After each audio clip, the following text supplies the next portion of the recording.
adab mandi ini sebagaimana yang disusun oleh para ulama, di antaranya tertibnya mandi itu adalah yang pertama dilakukan sebelum mandi merangkatkan hadas besar itu bahwa dia kencing sebelum mandi. Itu sunat. Karena apa? Karena kalau nyiinya kada bakamih langsung mandi janabah. Sesudah mandi janabah keluar lagi air mani sisanya. Nah itu wajib ulang mandinya. Jadi supaya jangan terbulik-bulik mandi itu bakamih dahulu untuk membersihi kalau ada sisa-sisa air mani. Jadi disunatkan sebelum mandi janabah itu bakamih dahulu. Yang kedua sesudah bakamih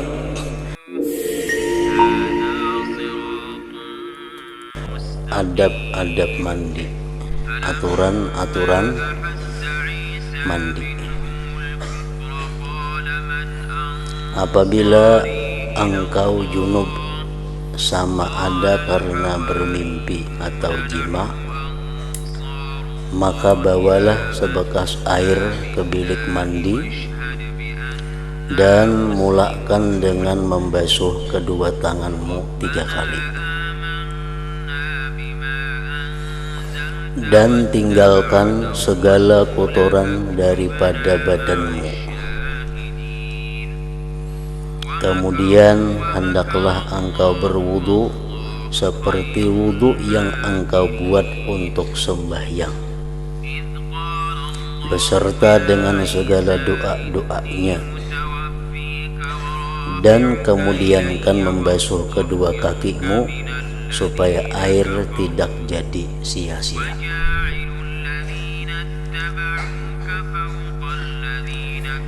Apabila engkau sudah selesai daripada berwudu, maka tuangkanlah air ke atas kepalamu 3 kali. Dan engkau berniat mengangkatkan atau menghilangkan hadas junub. Kemudian tuangkanlah air ke sebelah badanmu yang kanan dan ikutilah dengan sebelah kiri. Dan gosoklah bahagian hadapan dan belakang daripada badanmu dan selati rambut di kepalamu dan juga janggutmu. Dan sampaikan air ke tempat-tempat yang berlipat-lipat seperti telinga, ketiak, lipatan-lipatan tubuh. Dan sampaikan air ke tempat-tempat yang berlipat-lipat daripada badanmu dan tumbuh rambut. Jadi artinya kita disuruh dalam mandi merangkatkan hadas yang besar itu, disuruh kita memperhatikan kepada lipatan-lipatan yang ada di tubuh ini, karena dikhawatirkan ada anggota tubuh kita nang kada takana air mandi itu, sehingga mandi hadas besarnya itu menjadi kada sah. Dan apabila mandinya itu kada sah, maka otomatis sesudahnya pun kada sah juga. Kalau orang mandi janabah itu kada sah, maka otomatis sembahyangnya pun umpat kada sah. Membaca Qur'annya pun jadi kada berpahala, bahkan diharamkan karena masih dalam keadaan junub atau dalam keadaan belum suci daripada haid atau nifas.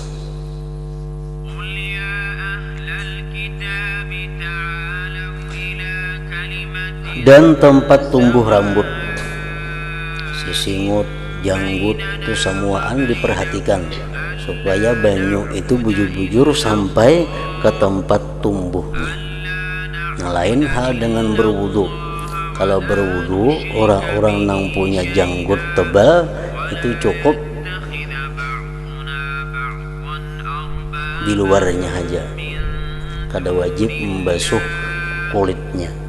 Nah kalau orang mandi junub lain lagi, walaupun janggutnya macam apa tebalnya, tetapnya dituntut untuk menyampaikan air ke tempat tumbuhnya bulu-bulu janggut itu,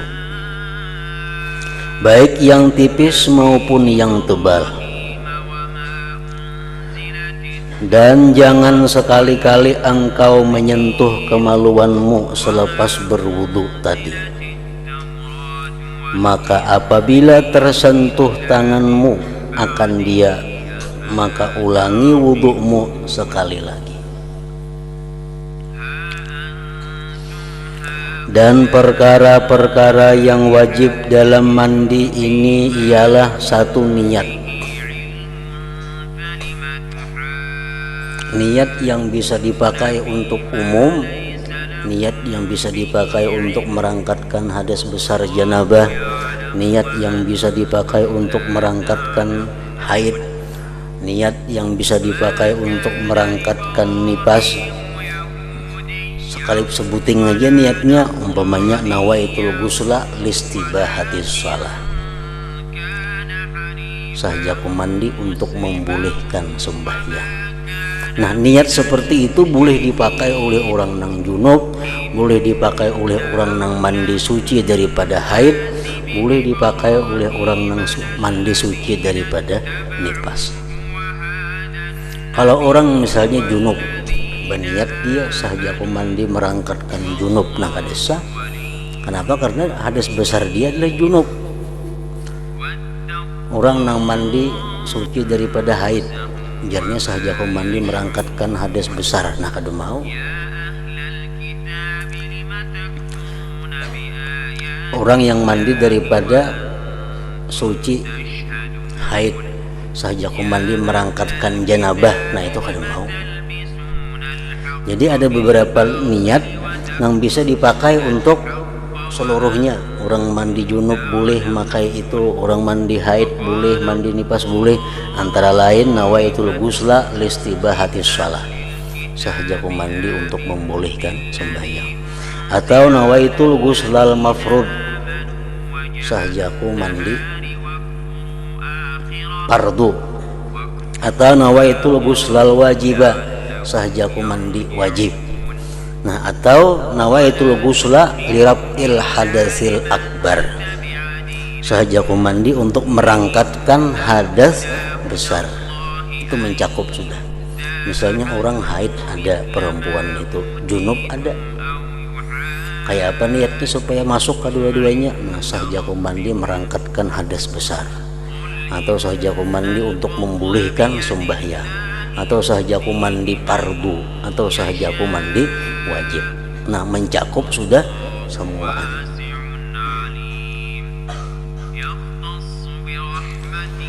Yang kedua, menghilangkan najis jika ada. Jadi sebelum mandi janabah itu mesti dihilangkan dahulu najis-najis yang ada di tubuh. Yang ketiga, meratakan air ke seluruh anggota badan. Nah itu rukun-rukun mandi, perkara-perkara yang diwajibkan sebelum mandi dan waktu mandinya.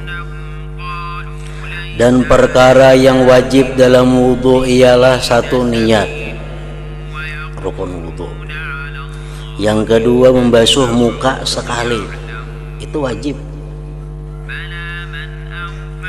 Yang ketiga, membasuh kedua tangan sampai kedua siku juga sekali, 3 kali sunat. Yang keempat, menyapu sebagian daripada kepala sekali juga. Yang kelima, membasuh kedua kaki sampai ke buku lali sekali. Yang keenam, tertib. Jadi berwudu kada hawa kada bertertib. Mulai muha dulu, hanyar tangan, hanya kepala, hanyar betis. Dan yang lain daripada itu hukumnya adalah sunnah muakkadah dan kelebihannya sangat banyak dan pahalanya sangat besar. Dan orang yang tidak mengambil berat, orang yang menganggap inting dengan yang sunat ini adalah rugi.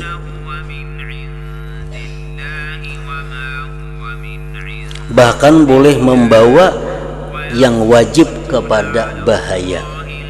Misal orang mandi atau berwudu nang wajibnya aja, nang sunatnya kada digawinya, itu bahaya. Di sampingnya kada dapat fadilat, di sampingnya kada dapat pahala yang besar, bisa membawa kepada wajibnya berbahaya.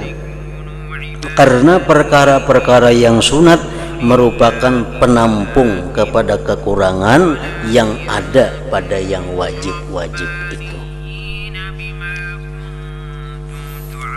Nah, jadi kesimpulannya, adab mandi ini sebagaimana yang disusun oleh para ulama, di antaranya tertibnya mandi itu adalah yang pertama dilakukan sebelum mandi merangkatkan hadas besar itu ayyabula qablal ghusl.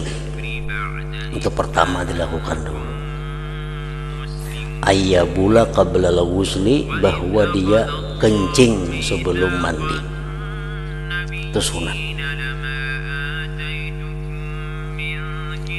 Bakamih dahulu sebelum mandi janabah itu.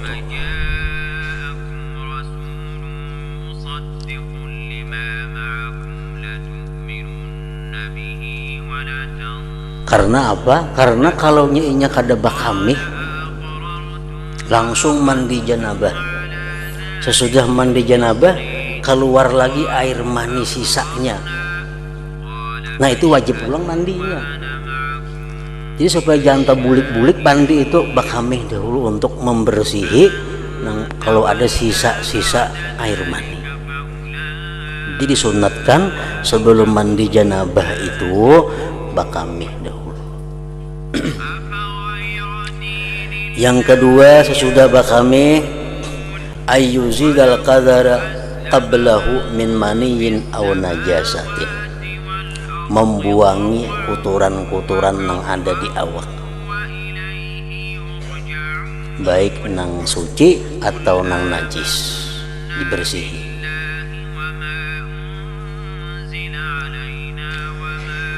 Yang ketiga, ayyastaqbilal kiblat, sunat dia menghadap kiblat mandi itu. Wayakuma, dan berdiri. Kalau berwudu kan berduduk, kalau yang baik. Kalau mandi ini berdiri. Kemudian ayyatiya bil basmalah, bismillahirrahmanirrahim. Summas siwak, hanyar basiwak. Summa ghaslil kaffain, hanyar membasuh telapak tangan kiri kanan 3 kali. Summal madmadah, kemudian baku kumur 3 kali. Wal istinsak, memasukkan banyu ke dalam hidung dan menghembuskannya 3 kali. Dan berniat dengan demikian itu sunat mandi. Jadi waktu membasuh 2 telapak tangan 3 kali niatnya sunat mandi. Baku kumur sunat mandi juga niatnya.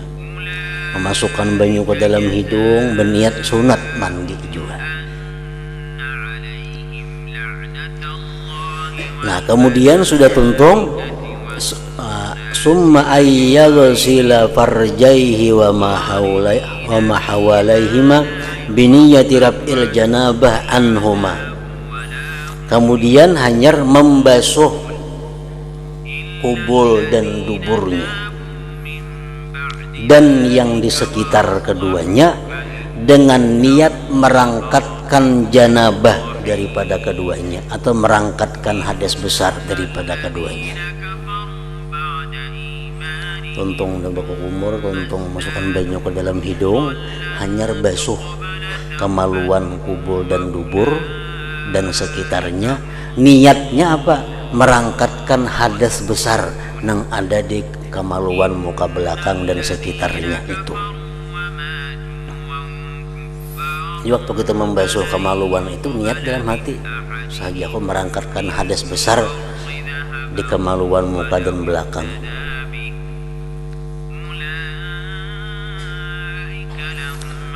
Nah kemudian urutannya hanyar berwudu,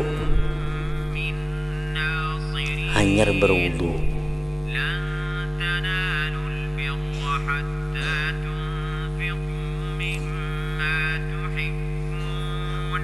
Nah, apa niatnya wudu itu? Kalau kita ada beisian hadas kecil, niat wudu. Nawaitu rab al hadatsil asghar. Sahaja aku merangkatkan hadas kecil. Kalau ada hadas kecil, maka niatkan berwudu itu merangkatkan hadas kecil. Amunnya kada ada hadas kecil bang, tapi inya junub. Misalnya orang guring berduduk, kemimpi inya keluar mani. Nah itu dia punya hadas besar tapi kada punya hadas kecil. Nah orang macam ini baudunya itu apa? Sahajaku baudu sunat mandi. Nawaitu sunnatal wudu lil ghusli, itu niatnya. Nawaitu sunnatal wudu lil ghusli, sahajaku melaksanakan sunat wudu untuk mandi.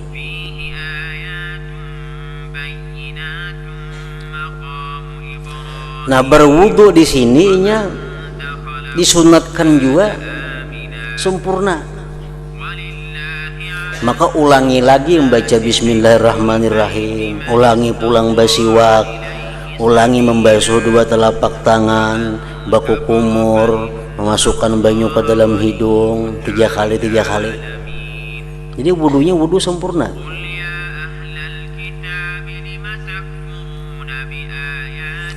Nah tuntung inya baudu hanyar yufidul ma'ala ra'sihi, hanyar menuangkan banyu di kepalanya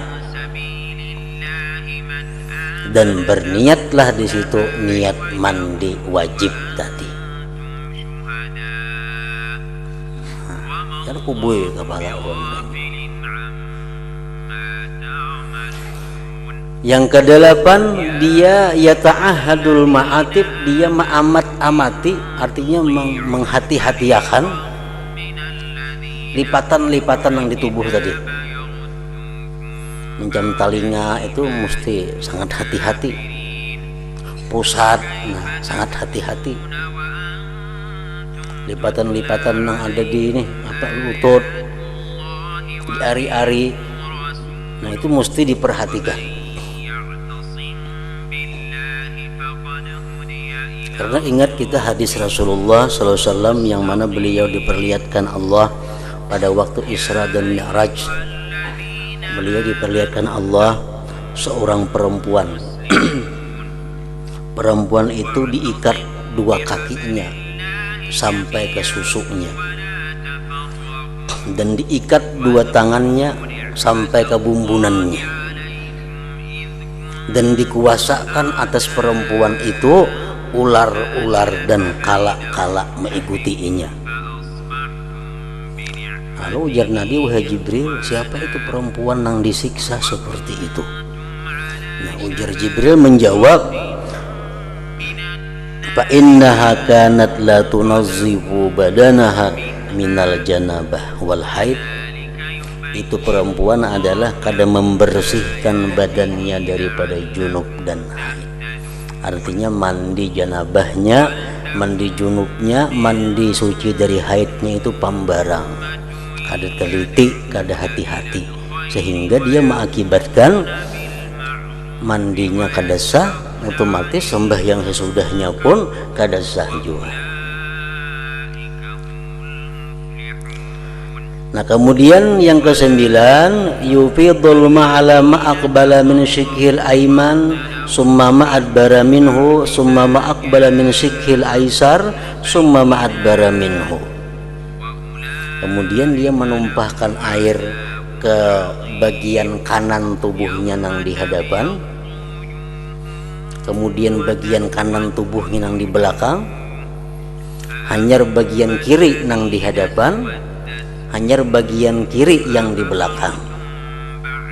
Itu disunatkan 3 kali juga semuaan itu, dan disunatkan menggusuknya.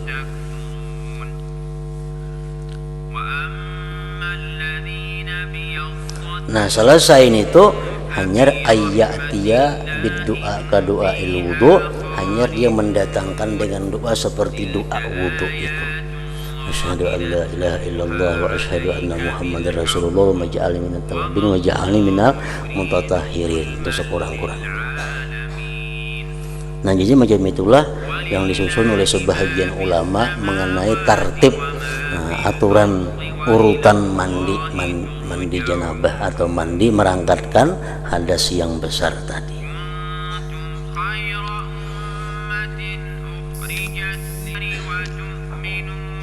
Dan kita waktu mandi hadas besar itu mesti disuruh kita untuk menjaga jangan sampai wudhu itu batal.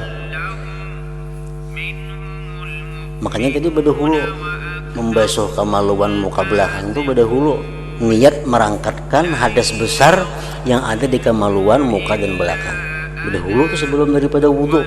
Kadang waktu mandi jangan tagatuk itu lagi, jadi wudhunya utuh kada batal.